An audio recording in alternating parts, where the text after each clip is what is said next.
Hello student, आज 14 अक्टूबर 2020 को हमारा सब्जेक्ट है rural marketing.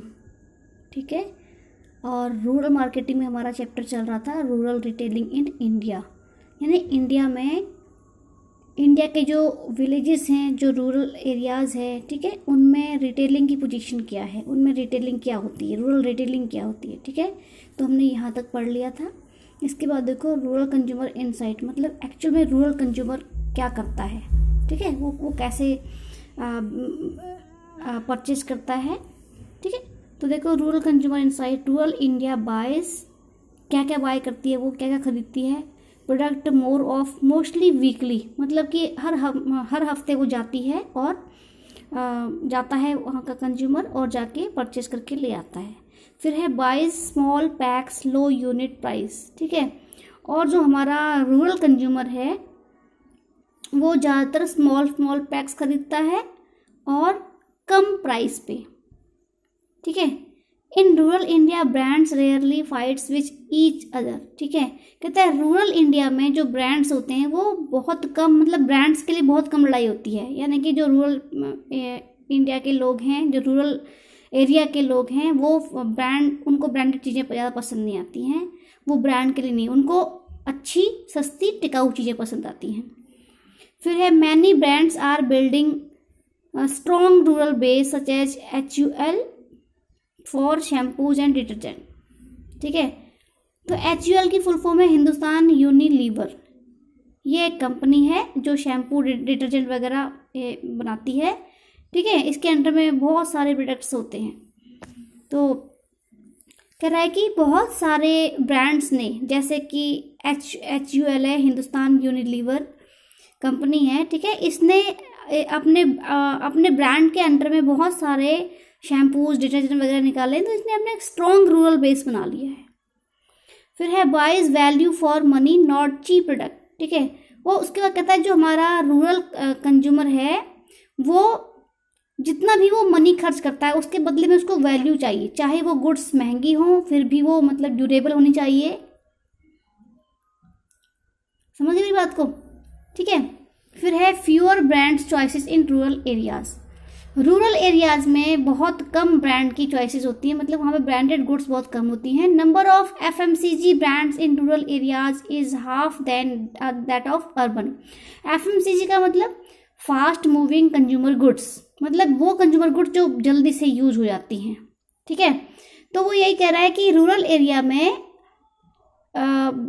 Number of fast moving consumer brands जो हैं बिल्कुल आधे होते हैं अर्बन एरिया के कंपैरिजन में। मतलब अर्बन एरिया के लोग जितने ब्रांडेड उनके पास चॉइसेस होती हैं उतनी रूरल एरिया के पास नहीं होती हैं। तो ऑल इन ऑल लास्ट में हम क्या कह सकते हैं कि the journey of market to rural will depend upon 4 A's। मतलब जो रूरल एरिया की, रूरल मार्केट की जो जर्नी है, मतलब हम कहाँ से कहाँ तक उसके बारे में आइडिया लगा सकते हैं कि वो 4A पे डिपेंड करती हैं। कौन सी 4 A's हैं? अवेलेबिलिटी, मतलब वो जो गुड्स हैं वो अवेलेबल होनी चाहिए हर एक टाइम पे। अफोर्डेबिलिटी, उनके बजट में आनी चाहिए। एक्सेप्टेंस, और वो ऐसी होनी चाहिए जिसको कि रूरल एरिया के लोग जो है एक्सेप्ट कर सके। एंड अवेयरनेस, और साथ ही उन गुड्स के प्रति उनकी अवेयरनेस भी होनी चाहिए। तो ये 4 A's हैं जिनके ऊपर हमारा रूरल मार्केट डिपेंड करता है। ठीक है बेटा, अब है कैरेक्टरिस्टिक्स ऑफ इन रिटेलिंग। तो रिटेलिंग के फीचर्स देखो क्या क्या हैं। रिटेलिंग तुम्हें पता है ना, जो छोटी छोटी शॉप्स होती हैं, किराने वगैरह की शॉप्स, छोटी शॉप्स, इनको हम रिटेल बोलते हैं, रिटेलर्स। ठीक है, तो सबसे पहले क्या है, direct interaction with and user. And user कौन हो गए? जो कंज्यूमर होते हैं। तो सबसे पहले इसकी विशेषता ये है, इसका फीचर ये है कि जो हमारा रिटेलर है उसका एंड यूजर यानी कि कंज्यूमर के साथ उसका डायरेक्ट इंटरेक्शन होता है, क्योंकि वही लास्ट चेन होती है। मेरी बात समझ रहे हो?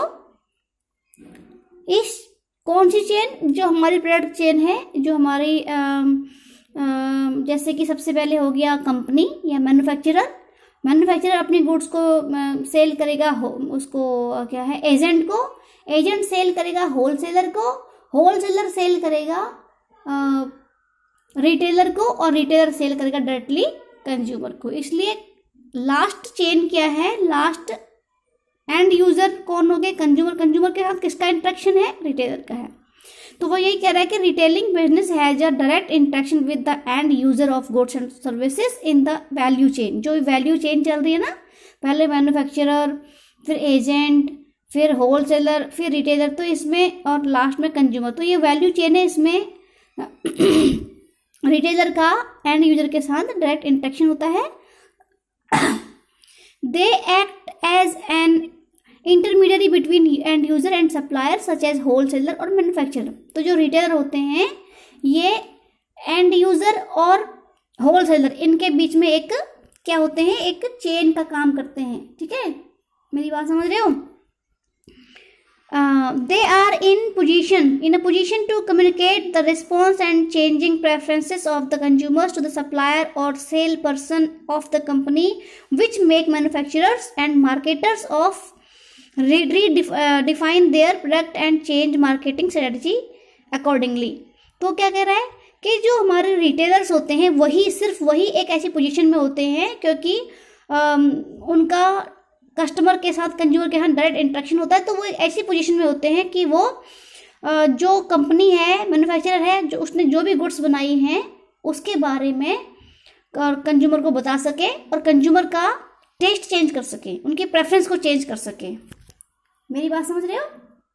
क्योंकि वही कंपनी के बारे में, मार्केट में क्या चीज़ नई आ रही है उसके बारे में कस्टमर को बता सकते हैं।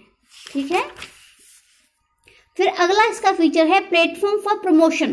तो देखो, जो कंपनी होती है वो मेनली रिटेलर्स के पास अपना प्रमोशन करने के लिए भेजती है अपनी जो नई गुड्स आ रही है उनका प्रमोशन। क्यों ऐसा क्यों होता है? क्योंकि जो कंज्यूमर होता है वो डायरेक्ट किसके इंटरेक्शन में होता है? रिटेलर के। और रिटेलर ही एक ऐसी पोजीशन में होता है कि जो कंपनी की गुड्स को प्रमोट कर सकता है। इसीलिए a large number of studies have revealed that a large number of customer who go to any retail store do not carry fixed shopping list and instead pick up merchandises based on impulses generated right at that point.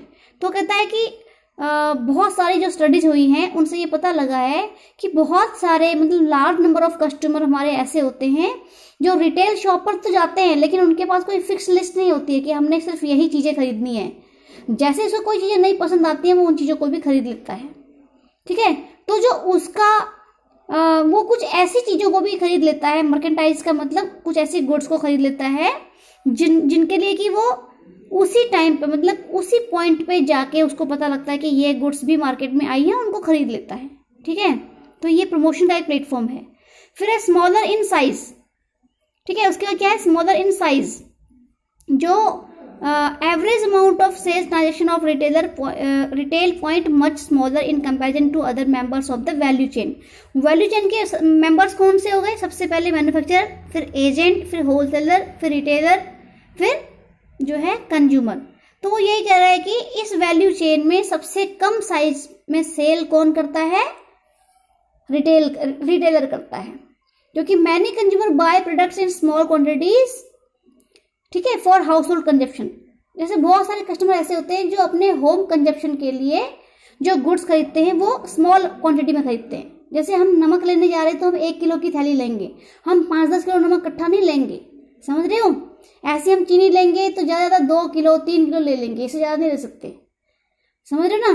क्यों ऐसा क्यों है? क्योंकि due to less disposable income there are certain sections of the Indian society which buys grocery items on a daily basis rather than on a weekly or monthly basis।